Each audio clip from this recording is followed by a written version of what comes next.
By winter of 1937 to 1938, the Japanese Imperial Army had been rolling over China. China's best troops had been expended in the costly Battle of Shanghai, a decisive victory for Japan. Japan now knocked on the doors of Nanjing, the capital of nationalist China, from 1927 onwards. The troops that did survive Shanghai were exhausted from retreating hundreds and hundreds of miles, and morale was at rock bottom.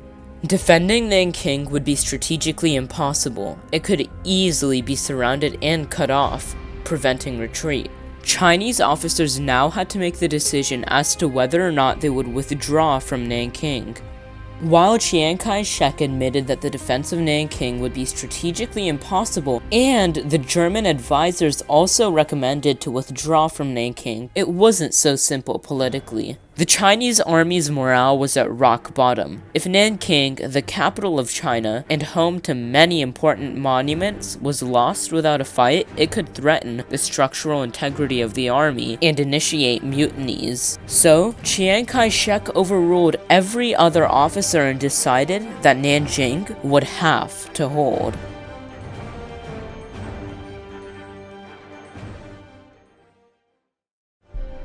Nanking started on December 6, 1937. There were roughly 110,000 troops in Nanking at the time of the battle. The defenses within the city were an intricate ring of trenches and moats. There were stone walls on the perimeter of the city built hundreds of years ago, a formidable defense by the Ming Dynasty, 9 meters thick and 20 high, which had been studded by machine guns.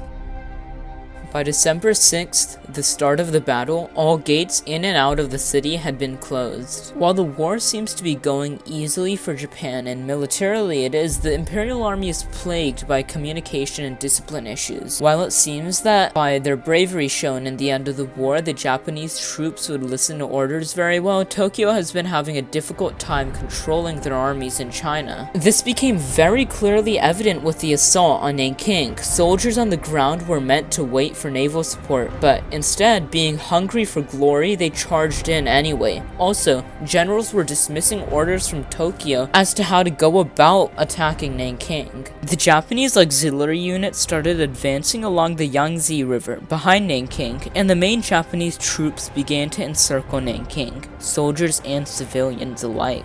The Japanese had learned from allowing the escape at Shanghai and were ready to destroy the Chinese troops in Nanjing. By the 7th of December, some Japanese troops had scaled the defensive walls and prepared for an attack on the city. On the 9th of December, Commander Iwane Matsui advised that General Tang surrender the capital. He received no reply by noon on the 10th of December, so at 1 p.m. ordered for the assault to be continued. Some troops had reached the gate of Nanking by the early hours of the 9th and had continued the assault. Days of heavy Chinese resistance followed. Over the following days, assaults on other gates ensued. Eventually, after much resistance and shelling over the course of 3 days, Nanking began to cave. Japanese troops plugged escape routes.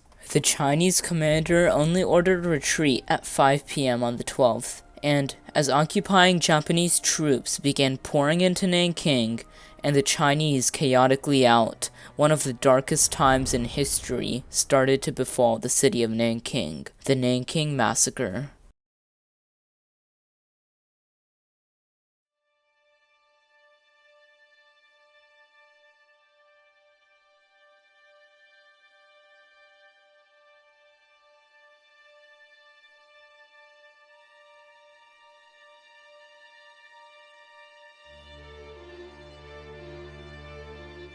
December 13th, 1937, Japanese troops began occupying Nanking, the capital of China. But instead of surrendering, Chiang Kai-shek instead moves the capital of China to Chongqing. This move greatly surprises both Japanese soldiers and generals alike, who were under the impression that the war in China would only last a few months. This didn't just surprise the soldiers, but it angered them, and they wanted to take out their anger on the people of Nanking, who they had been taught and believed were inferior human beings, and so commenced the rape of Nanking.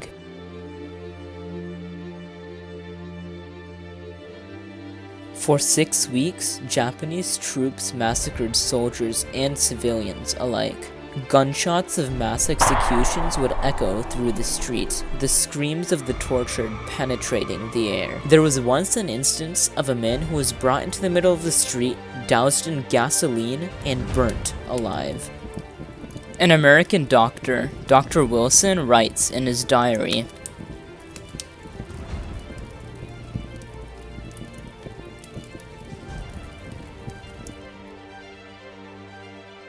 between 20 and 80,000 women and girls were raped. At least 1/3 of Nanking's buildings were destroyed. Many homes and shops were looted by Japanese soldiers. There was once a contest between two soldiers over who could kill 100 people with a sword first.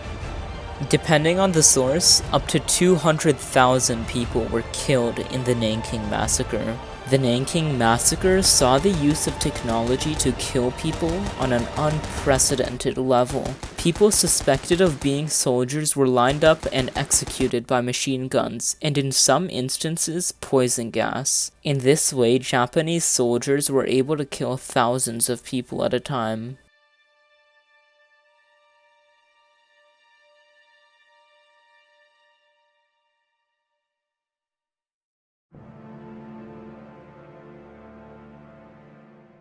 The killings continued up until the first week of February, at which point a puppet government was installed and order was restored. Following the Nanking Massacre, the city of Nanking was devastated. It took decades for Nanking to recover. The Nanking Massacre showed us what our technology could do and how it could be used for evil on an unprecedented scale. It also demonstrated how powerful indoctrination can be, and how it can be used to dehumanize other people so much so that they can be killed without remorse. The rape of Nanking proved to the West that Japan was a force which must be stopped, and gave rise to a growing anti-Japanese sentiment in the United States. To this day, the Japanese government still denies that the rape of Nanking ever happened.